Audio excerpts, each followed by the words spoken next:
Carson-Newman is such a partner in ministry with us in doing kingdom work, and so there was really no reservation about coming and saying yes. But as is often the practice, we're only reviewing schedule, we're not talking about content. And so I said, sure thing, go ahead and put it on the calendar. And then often what I do is I go back and I look at the calendar, because more often than not, when I've received an opportunity to come share somewhere, it's about the work that we do at Knox Area Rescue Ministries. And then I looked and I saw, oh my, the topic is goodness. And I really had two reactions to this notion of goodness. The first one is, what an awesome opportunity. How neat. Who doesn't love talking about the goodness of God? But then I had a second reaction, and just for that moment, I was actually feeling a little bit embarrassed, a little bit ashamed before God, because I realized that I don't often think about His goodness often enough. I don't know about you, but I don't often think about His goodness as much as I should. It's not always top of mind, and because it's not, I'm not dwelling on it as much as I ought. I'm not thinking about it, and I'm not translating that into what I ought be doing. So I thought, well, I wonder if that is unique to me, and I wonder what others would think if I were to go around and say, tell me the first thing that comes to your mind when I say the word goodness. Well, for those of you who have ever seen Jay Leno do his little piece on jaywalking, he goes out onto the streets of New York and he asks people a question, something they may or may not know the answer to, and then you can see the looks on their faces as they try and answer the question. Well, I decided to do my version of Bert walking. And so we got a camera, we got a microphone, and we began walking around just asking some people that question. If you'd go ahead and roll the video. Hi, this is Bert, and I know all of you are familiar with Jay Leno and jaywalking. Well, today we're going Bert walking. And today, first, we're going to call on Danita McCartney, and we're talking about goodness. Hey there. Hey, Danita. Hey, Bert. We're on a mission here, and we're talking about a particular word. And so in just a moment, I'm going to give you a word. And what I'd like for you to do is tell me the first word that comes into your mind when I tell you what the word is, okay? So what's the first word that jumps into your mind when I say the word goodness? I think of kindness. Say a little more about that. I think of acts of kindness. I think of random acts of kindness. Hey, Bert. Hey, John. Hey, we are doing the Carm version of Bert walking. And so we're working on a little project here. And in just a moment, I'm going to give you a word. So you're going to turn the camera on the camera guy. So in just a moment, I'm going to give you a word. And when I give you the word, what I would like for you to do is tell me the first word that jumps into your mind when I say it, okay? So here's the word, goodness. First word that comes to your mind. Sakes. Sakes. Okay? Thank you, John. Karen, we just need you to end your call. We'll come back. We're doing Bert walking. If you've ever seen Jay Leno on The Tonight Show do jaywalking, well, this is Bert walking. Okay. And so in just a moment, I'm going to ask you to tell me the first word that comes to your mind when I say a particular word, okay? So the word is goodness. First word that comes to your mind. Happiness. Happiness. First word that comes to your mind. Kind. Kind. Thank you, ladies.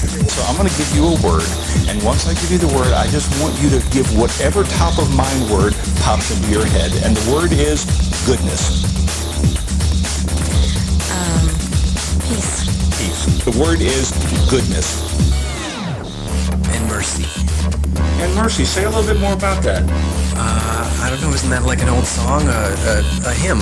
Goodness and mercy. Absolutely. Very good. Thank you, Dan. Okay. We're doing Bert walking. Bert walking. And so in just a moment, I'm going to say a word. And all I would ask of you is when I say that one word, I want you to tell me the very first word that pops into your mind, okay?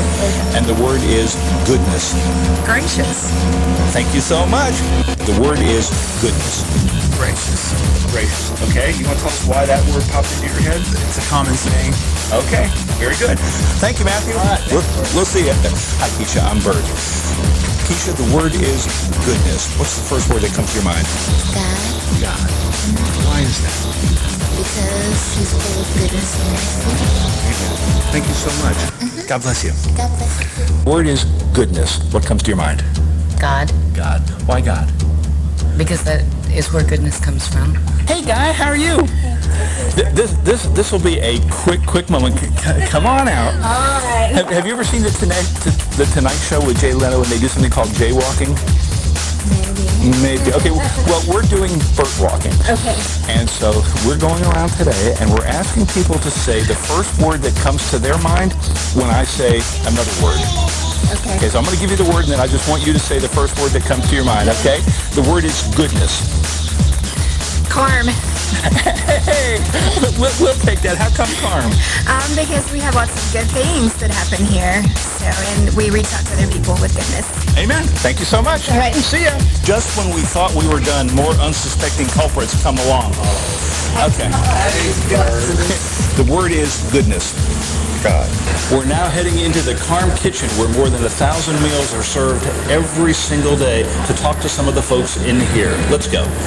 Well, you keep stirring that pot because anybody that's got a wire whisk that big inside the pot has got to be busy. I want this lady right here. Okay, Doris, come here. Okay, so we're working on a little project here, okay? And so I'm walking around asking people to give me the first word that comes into their mind when I say another word. Okay. Okay, so I'm going to say the word, and then I want you to tell me what pops into your head, okay? Okay. The word is goodness. Hallelujah. Say a little bit more about that. Why hallelujah? God is good. All the time. All the time. Thanks, Doris. See ya. That's it. Okay. Signing off. Well, you know, it was really interesting to go about doing that. And one of the distinctions that you saw in there, when I was upstairs, clearly I was in the offices of Carm, and folks there were having to think about a moment what was the word that was popping into their mind. When I began to work my way downstairs, everyone else that you saw down there are people who are served inside the walls of Carm every day. And as my wife and I were looking at, we finished this up around 11 o'clock last night, and as we were looking at it, she said, you know, every person that you asked who comes in, who's being served by Carm, the first word out of their mouth was God. And for whatever reason, people who have sank to a certain depth have a greater understanding, perhaps, and appreciation for who God is and the work that He does in their life. Well, you know, when Angie mentioned about coming here this morning, you know, she said, here's a person who didn't say what does the government do and decided to go do something about it. And well, in some ways I did, and in some ways I didn't. You know, I would not be standing here today if it were not for God's goodness. If you were to see me back in the 60s, I'm the long-haired guy who's either smoking dope or selling dope, and somehow my definition of goodness had come to mean however good my next high was and however much money I was making selling drugs. And so the parents loved me. I knew how to be polite. I knew how to be respectful. But when they were not paying attention, I was breaking into their house, I was stealing, I was vandalizing, I was doing all of those things. And for whatever reason, I grew up a particularly angry young man. My parents were divorced when I was young. I understood what it was like to have to mix and match, where you've got maybe 2 pair of pants and 2 shirts, and somehow you make it look like you've got something fresh to wear every single day so that other kids in the class won't make fun of you for what you don't have. And I learned quickly that if I behaved a certain way, if I did certain things, I could get attention. But the attention that I got wasn't really the attention that I was most in need of. And my concept of goodness was just off. But we read in Psalms 34:8, "Taste and see that the Lord is good. Blessed is the man who takes refuge in Him." Taste and see that the Lord is good. Blessed is the man who takes refuge in him. And I think I got my first taste of goodness with a gal that I met when I was 16 years old, who has now been my wife for 40 years. But if you've ever come across someone who just kind of loves you in spite of yourself, who hangs with you, that was really my first taste of goodness. Someone who was willing to love me in spite of the despicable me that I was. And so as a result of her, and her becoming so fed up with me and leaving, she went and found Jesus.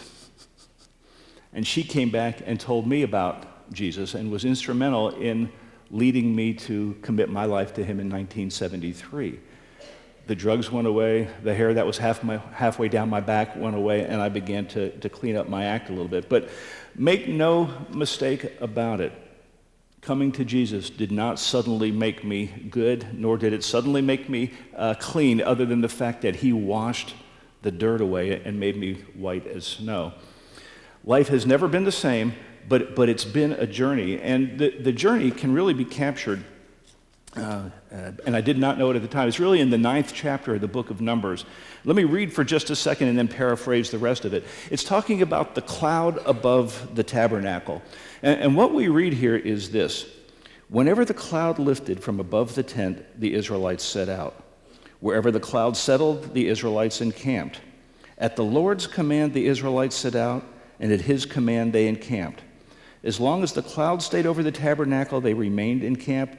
And then as it goes on, kind of the version of that is saying it really didn't matter if the cloud stayed a day, a week, a month, a year, however long the cloud stayed, they stayed. When the cloud moved, they moved. All wanting to do what is interspersed throughout that passage is be obedient to the Lord's command. Well, I mentioned that God had done a work in our life. Carol and I have been married for 40 years now, and one of the first things that happened in our life, other than raising 4 children, was we ended up leaving the halfway house where I had been working for 10 years in the inner city of Miami. Left there and joined Prison Fellowship Ministries. And for those of you who might not be familiar with Prison Fellowship, this was the organization that Chuck Colson founded after serving time in federal prison for Watergate-related offenses under then President Nixon. I had an opportunity to go join Prison Fellowship, and that's what I did for 17 years, moving from Miami, Florida, to Louisville, Kentucky, to Washington, D.C., Pittsburgh, Pennsylvania, and then ultimately I ended up leaving Pittsburgh to come here to work at CARM. But let me tell you a little bit about the journey on the way. First of all, I absolutely loved what I did at Prison Fellowship. I don't know how I would explain to you what it feels like, what the experience is to go walking onto death row, look in the eyes of someone who is never going to see the light of day, and try and bring just a little bit of light to them. I remember one experience in particular where we had gone into upstate New York, and the local director there asked me if I wanted to go visit the meanest man in America. And I said, sure. So we went in. As we got to the prison, of course, you have multiple levels of security, but then most prisoners are in their cells. Well, this particular prisoner had a cell in a block all to himself. He was considered to be so dangerous that when they were getting ready to serve him a meal, they would use like what you'd see at a drive-up bank or a drive-up McDonald's or something. They would actually put the food in there while he shackled himself to the back of his cell. Once the food was in, he could unshackle himself, come get the food, and then they would leave, and they would repeat that throughout the course of the day. Well, I didn't know it at the time, and the chaplain who took us in there was the only person authorized in the New York State Department of Corrections who was allowed to unplug the camera and have a private conversation with him. And so he unplugged the camera. But he's telling us all the way about how mean this guy is. Every time they would let him out on the yard, he would stab a guard or he would stab another inmate. And he had got to a point where they had to isolate him in the cell because even the guards were afraid to bring him food for fear that he would grab the arm and do something. And so what they would do is they would clear the gym for 30 minutes once a week, and that's all he was allowed out of his cell.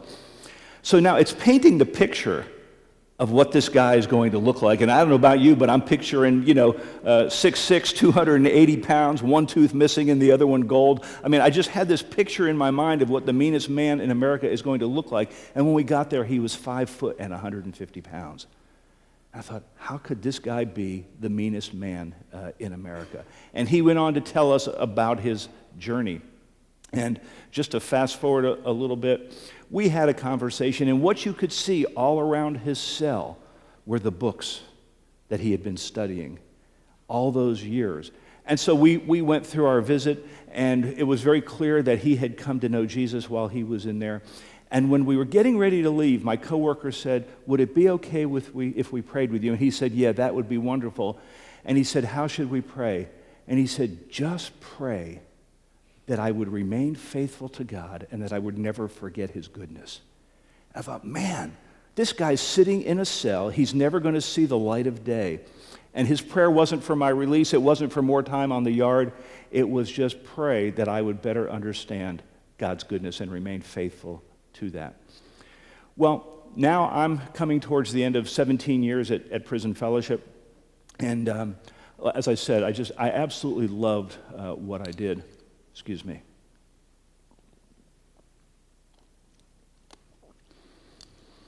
But as it talks about in the 9th chapter of Numbers, this cloud moving, I'm sure all of you have experienced it at some point in time where you get that little rumbling in your gut, something that tells you changes in the wind. You can't put your hand on it, but you know something's getting ready to change somewhere.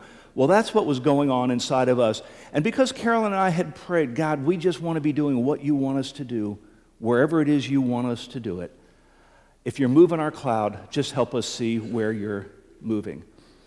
That turned out to be a very, very dangerous and painful prayer for us to make. A couple of things occurred.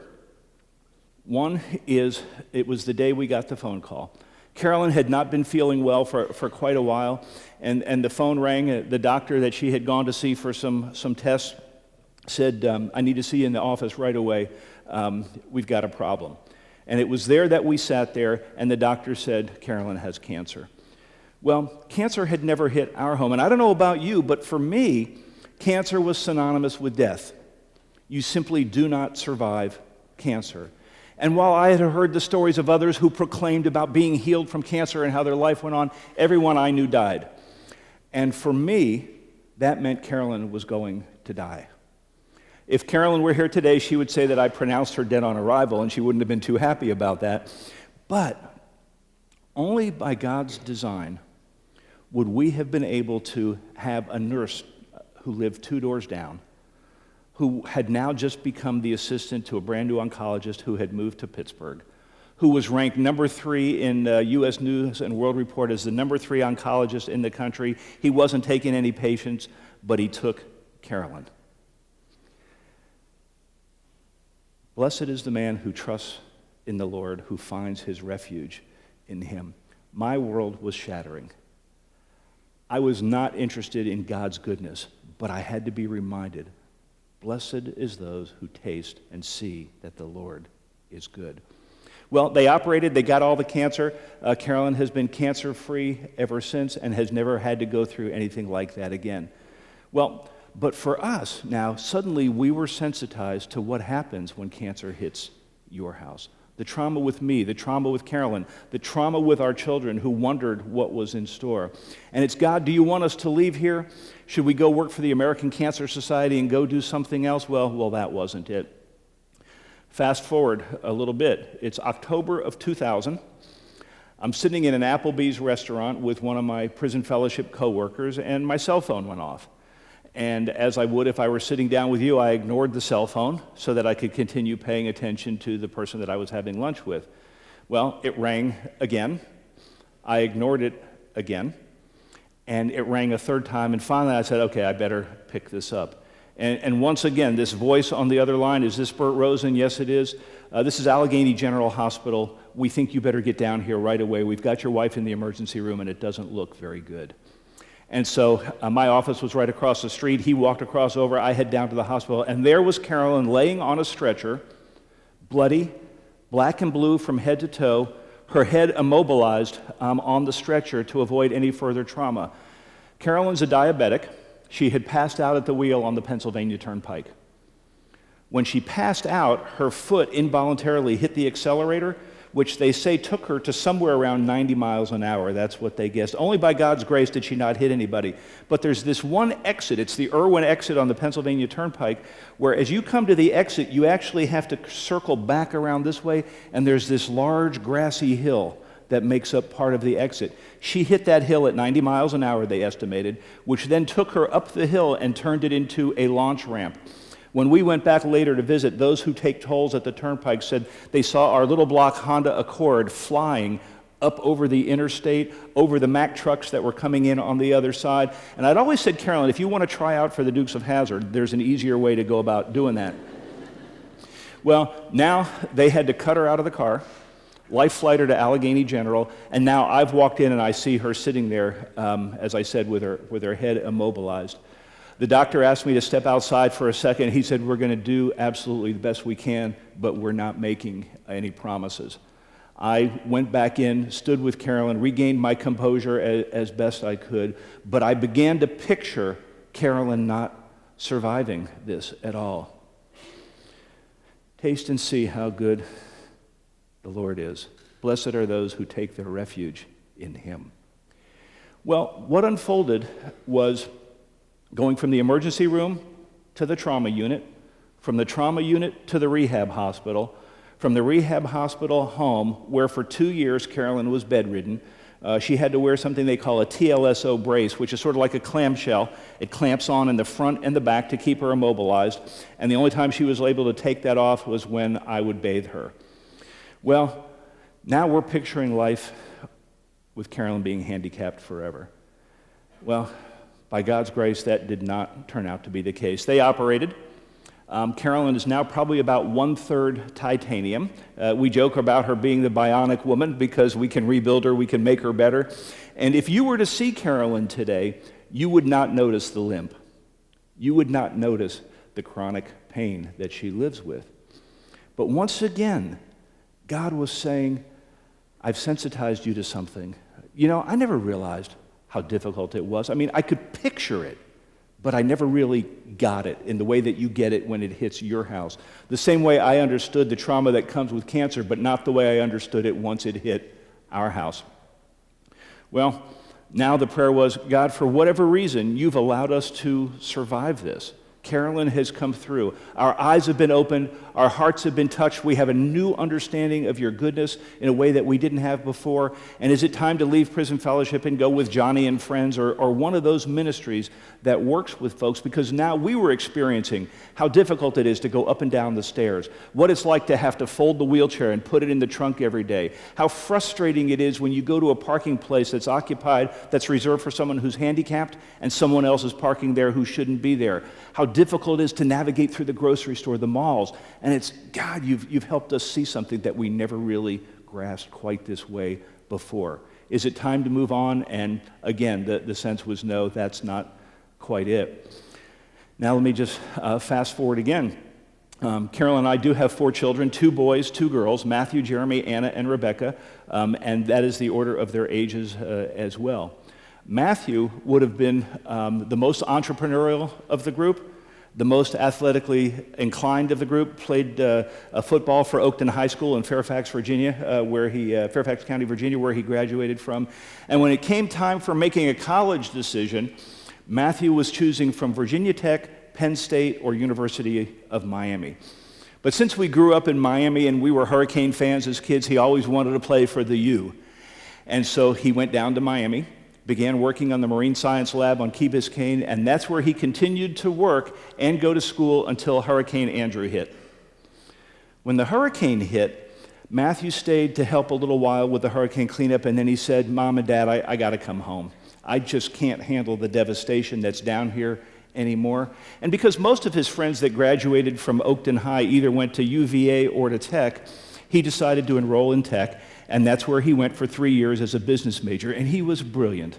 For whatever reason, he was more intellectually and academically gifted than our other children were, and so he had an opportunity to travel all over the world as that business major underneath the Tech program. But in the 3rd year, something happened. Now, during this period of time, the college drill is you go down, you visit your child at school.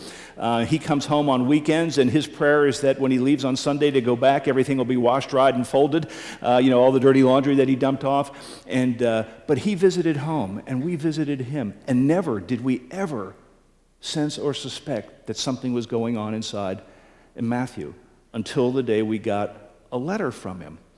The letter basically said, I'm withdrawing from school. I'm not getting the quality of education here at Tech that I think I should be getting. But instinctively as a parent, when we looked at the letter, it was, this isn't coming from the same Matthew we know. Something has changed somewhere in this. It doesn't have the command of the language that he has. It's not written like the same Matthew that we know. And we knew something was wrong. We just couldn't put our finger on it. Matthew did end up dropping out of school, ended up coming home, and the son who came home was not the son who went away.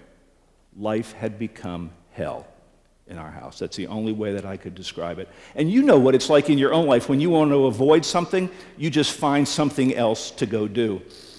And so Carol and I, after church on Sunday with our other kids, we would go for a walk, or we'd go out to eat. We would go do anything in order to avoid coming home and have to endure the discomfort that we were now experiencing. Our own son was making us uncomfortable in our own home. His brother and his sisters didn't want to be around him, and we just got to a point where we didn't know what else to do. And I ended up calling a friend who was a counselor, and he said, Bert, you and Carolyn have given up control of your home to your son. Do everything you can to get him some help, but if he doesn't want to get any help, you may have to ask him to leave. And we thought, how could we ask our own son to leave? Well, we talked to Matthew about getting some help. He refused, and we made the painful decision to ask Matthew to leave. Gave him the address of the rescue mission in downtown Pittsburgh, and we watched him walk down the street with his rollerboard suitcase behind him with everything he had in that rollerboard as Carol and I sobbed and watched him walk down the street. Well, Matthew never made it to the mission. Instead, being the entrepreneurial guy that he was, he somehow got himself enrolled at Duquesne University, got himself an apartment on Forbes Avenue, and now life was good again with Matthew. We had got to graduation time. And so we're getting all the stuff in the mail that you would expect. It's about the graduation ring and the robes and all the stuff that goes along with that. And we actually went to a wintertime commencement at the Palumbo Center in downtown Pittsburgh, and then went out to dinner with Matthew afterwards that evening, the family, and we had a grand celebration. And of course, we were up in the nosebleed section, and when they got to the R's and we watched Matthew walk across the stage and get his diploma, snapping the pictures, shooting the video, it was one of those moments where you say, whatever was before has now reversed itself. That was a Sunday night dinner. On Monday came the call again. I kind of learning to hate my cell phone after a while. The call came. It was from the chaplain at the Allegheny County Jail. I knew him because of my work with Prison Fellowship, and he said, Bert, Matthew's in jail. Assault and battery on a police officer, resisting arrest with violence, and he ran off a list of other felony and misdemeanor charges, and we're saying, what on earth could have happened? We just dropped him off at dinner. How is he now in jail? Well, when you walk the stage for your diploma, you don't really get the diploma. You go back to the registrar the next day, and you get it. Well, when Matthew went back the next day for his diploma, someone from law enforcement was waiting for him. It seems the same behavior that we had seen at home, the school had seen as well. They knew they were not going to let him graduate, but they were afraid of him disrupting the graduation service, so they allowed him to walk with all of the other graduates, knowing full well they had no intentions of graduating him, and they never told us. So we went through that entire process. Well, the next day, as I said, Matthew went to the registrar, and it was not until we actually ended up in court that we saw the police officer that came. A young woman in her mid-20s, perhaps a rookie on the police force, who was all of 5 foot and 115 pounds. And apparently, as best we know, when she went to apprehend Matthew and she put her hand on his cuff, he was a football player, and while he wasn't huge, he was strong. He shrugged her off. She fell to the floor, assault and battery on a police officer. Well, the school decided that they would not press charges, but for us, we're now going to a midnight bond hearing on Christmas Eve. Dilemma. Do we bond him out? Or do we hope that the judge will see something there where a little bit of help is needed? Well, the judge didn't want to be bothered with it. It was Christmas Eve. He just wanted to go home. And so Matthew spent the night in jail. We didn't bring him home, but eventually we did. But the same Matthew that was creating difficulties the first time was still the same Matthew who is now creating difficulties here. And so we thought, what are we going to do? We've got to get Matthew some help. Well, we didn't get that opportunity to be able to do that because several days later, Matthew had disappeared. We didn't hear from him for quite a while until we started getting emails from what we later learned was a Burger King in Midtown Manhattan that just happened to be wired. And so we'd get the emails, we'd do the exchanges, and then the emails stopped. We just weren't hearing from him anymore. Now, that becomes relevant for me for a couple of reasons. My work at Prison Fellowship, I oversaw regional offices, and our New York City office was 2 blocks from where the Twin Towers used to stand. And all of those times that I was in New York, I saw the homeless, but they were invisible. A friend once told me, if you want to get rid of the panhandlers, do yourself a favor. Before you get on the subway, break a $10 bill so you got 10 ones, and every time someone approaches, just give them $1 and they'll go away. I learned how to make them go away. That's all I wanted to do with the homeless. Just go. You're annoying. Get a job, pick yourself up by your bootstraps, and go do what all of us can go do. Take care of yourself. Well, now I'm walking on this particular day. I had flown into LaGuardia. We had some other work to do that day, and so my coworker picked me up at the airport. We parked by the water, and we walked the mile or so over to where the office was. And now, all of a sudden, I'm looking out of the corner of my eyes, and I'm seeing people that I never saw before. People laying on grates, newspaper perched in tent fashion or cardboard, hoping that the steam grates will keep them just a little bit warmer. And I just break down. Now, my coworker, who in the organizational chart reports to me, he's wondering why his supervisor, or his boss, if you will, why is his boss standing on the streets of New York City crying? We had never told anyone about Matthew, and I said, I believe that our son could be here. He's homeless, and the last time we heard from him, he was living somewhere on the streets of New York, at least we think. So he said, I'll tell you what, let's go do what we have to do in the office, and at the end of the day, if Matthew's here, we'll go find him. And I thought, yeah, right. Okay, city is 7 million people. We're going to go find one person. And so we did. We went through what we had to go through that day. The end of the day, he said, all right, let's go. He said this prayer. God, if Matthew's anywhere in New York City, let him send out a signal like a satellite and lead us right to him. And he said, okay, let's go. Off we went. We drove from downtown where the offices were up to Midtown, and we hadn't quite got there yet when he said, get out here. I got out of the car and I looked around, and those of you who have ever seen where those people who are in need or are homeless congregate, there's a certain look. This didn't look like that. And I thought, okay, well, let me just kind of follow whatever it is he's suggesting. I looked around. There was no reason that one suspect that Matthew would be there, and all of a sudden my cell phone rings. It's Carolyn at home, who is still wearing the shell and sitting in bed. And she said, Bert, I've got Matthew on the phone. I said, where is he? She said, he's in New York. And now you can kind of picture the back and forth conversation. Matthew and I were within 100 yards of each other. I can see him off in the distance. Anybody remember Lassie? Okay, well, there's Lassie, and for those of you that don't remember, you know, Lassie and Timmy were the best of friends, and oftentimes when they would reunite, you'd almost like it was in slow motion. Here's Lassie, here's Timmy, they're coming together, their eyes meet, boy hugs dog, and everything is wonderful. Well, I'm having my Lassie moment now with Matthew. As he's getting closer, I can see him, and now all of a sudden, I've got all these emotions welling up. I don't know if I'm going to hug him or if I'm going to deck him. I'm so angry with him. I'm so mad because of what he has done to our family. If he's conscious of what he's done, that's even worse. But if he's not conscious, he's very sick. And what do I do about that? Well, I took Matthew back to the hotel with me that night. He showered, and then he went to sleep, and I sat at the edge of the bed and watched him sleep all night. Next morning, I took him to breakfast. He ate like he hadn't eaten in months. And I said, well, you coming home? He said, no, I'm not coming home. I am home. And after the exchange of that conversation, what he now considered to be home was living on the streets of New York. I emptied everything out of my toiletry kit, everything that I had in my own suitcase as I was traveling, gave it to him, gave him the address of a rescue mission in New York City, and I watched Matthew walk off. That was 12 years ago. We've never seen or heard from him again. Taste and see how good the Lord is. Blessed are those who find shelter in him. Well, it has been 12 years, but a year into Matthew's disappearance, I get a call from Knox Area Rescue Ministries.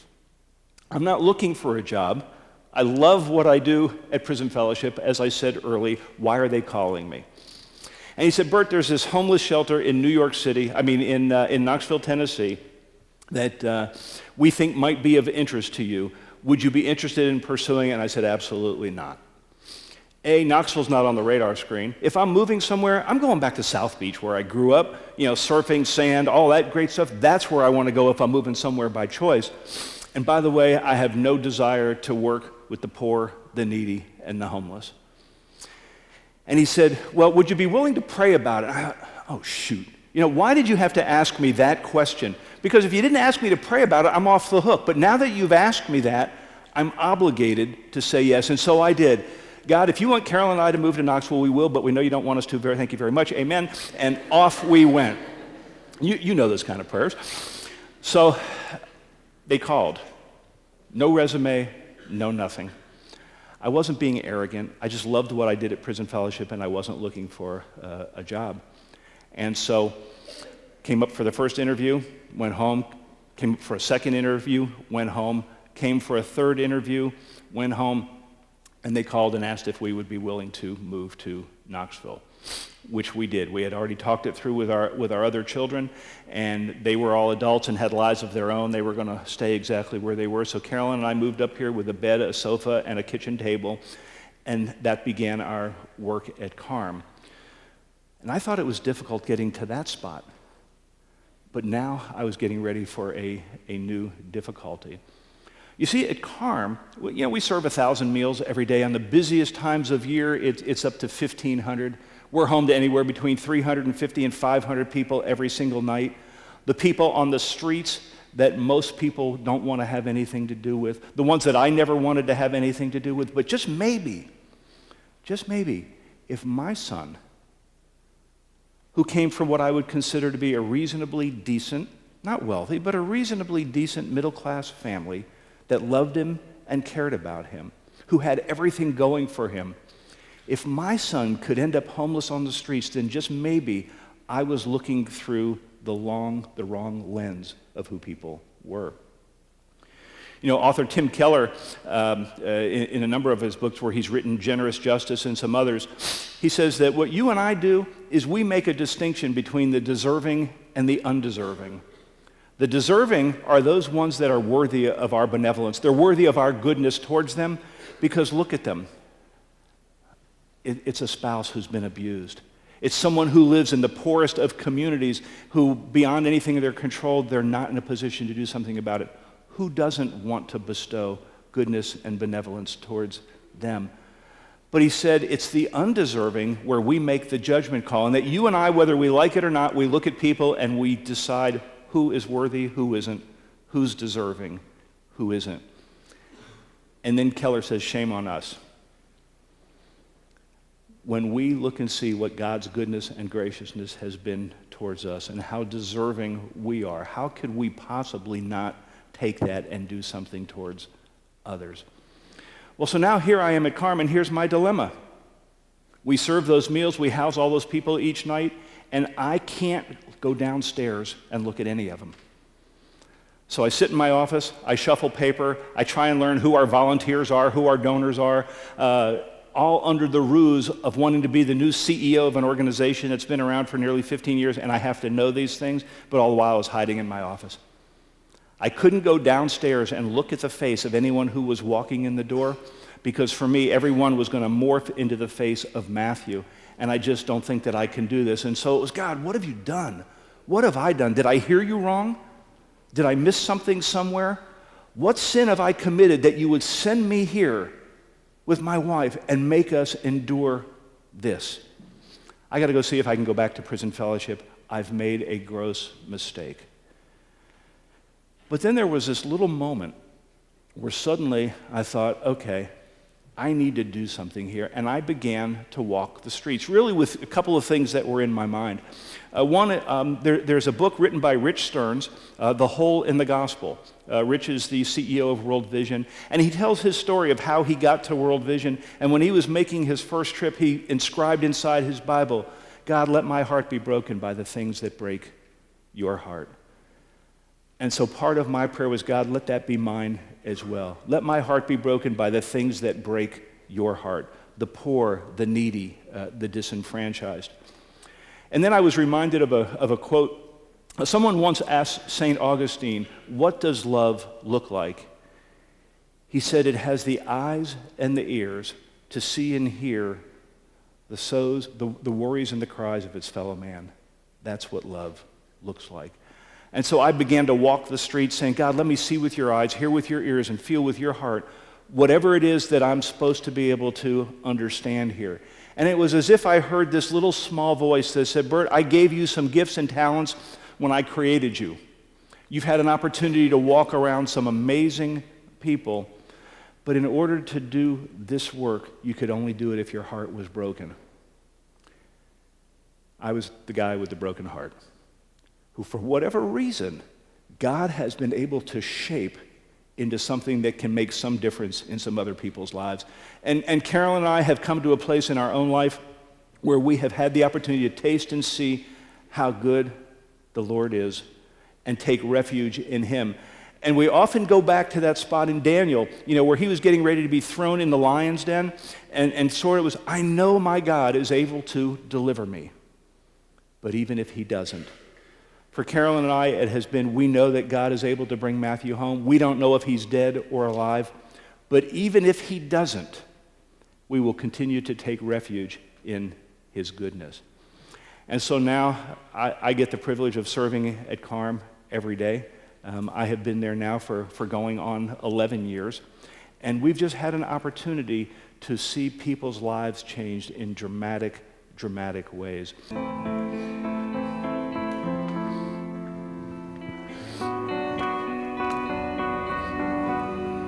What we've really seen come to pass is not only a growth in the number of homeless in our community, but also the things that are bringing them to that state of homelessness. The economy is driving a lot of it. People who have foreclosed on their homes. I own my own home. I lost it. I stole from everyone I came in encounter with. Prostitution, any way there was to get money. I have 3 kids and lost them too. Women with children have continued to be, for probably the last 6 or 7 years, the fastest growing segment of the homeless population. It's people like you and me walking the streets every day, and in many instances, it's life or death. I wanted to commit suicide. I actually did. I said, God, you gotta help me. I can't do this by myself.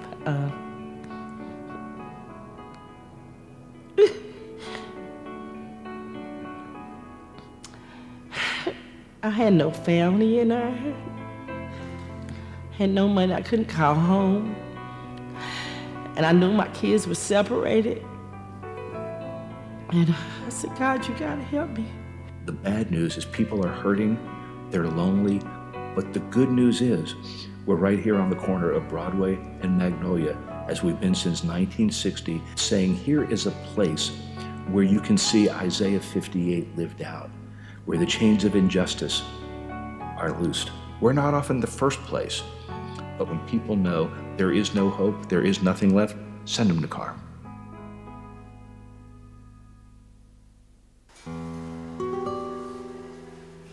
People that come to CARM generally coming because whatever life has thrown at them, they're desperate.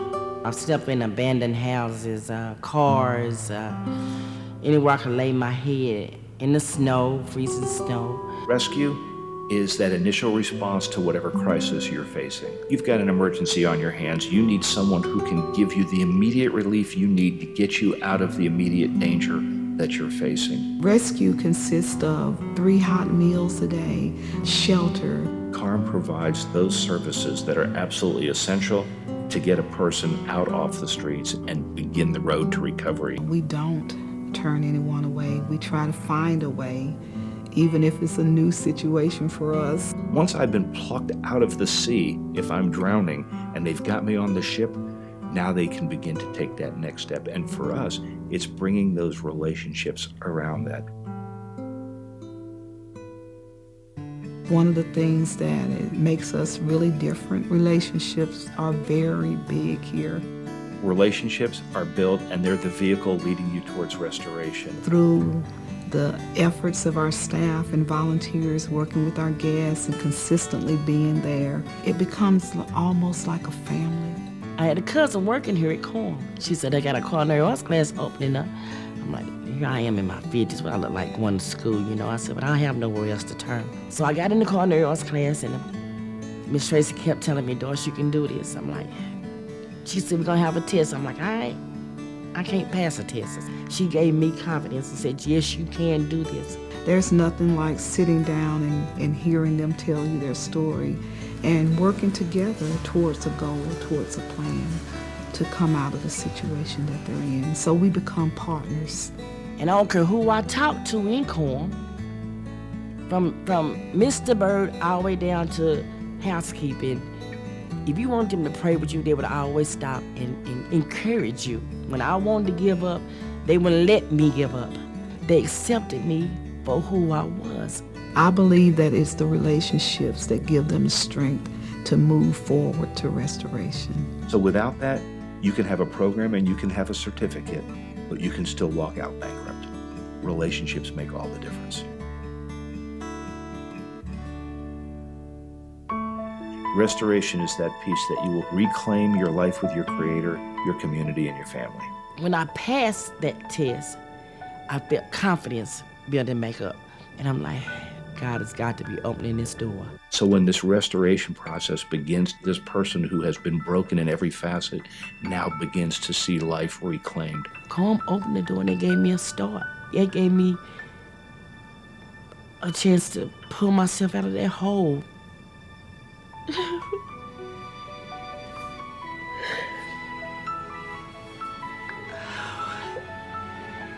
I have a lot of regrets, but I gotta thank God because where He brought me and where I am now, I know He had to carry me through all those trials I went through. He had to be carrying me because I couldn't have walked it. And everything Satan took from me, God has literally given it back to me. You know, I got confidence now. I believe in myself, and not only that, my kids believe in me. I got a home, I have a car, my kids are in the same house, I'm a new grandmother. I mean, every day it's like a blessing. You know, I can't make up for nothing that I did to them, but they trust me again, and I know they love me. They love me so much they won't get out. I won't let them though. I tell my daughter, you're not going anywhere. I got them all in the house again, and we're happy. Yeah.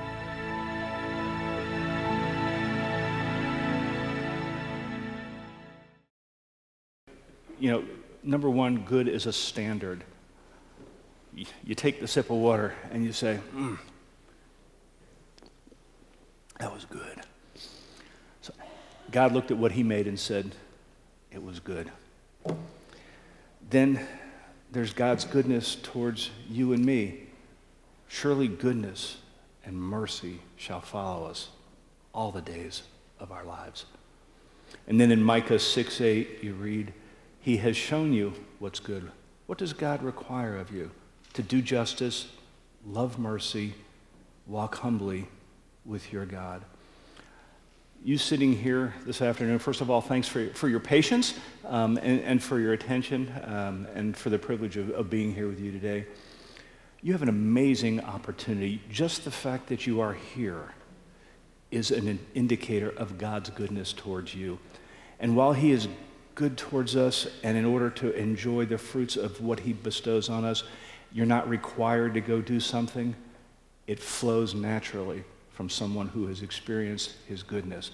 And so I would say to you, soak it all in, taste and see how good the Lord is if you've never tasted.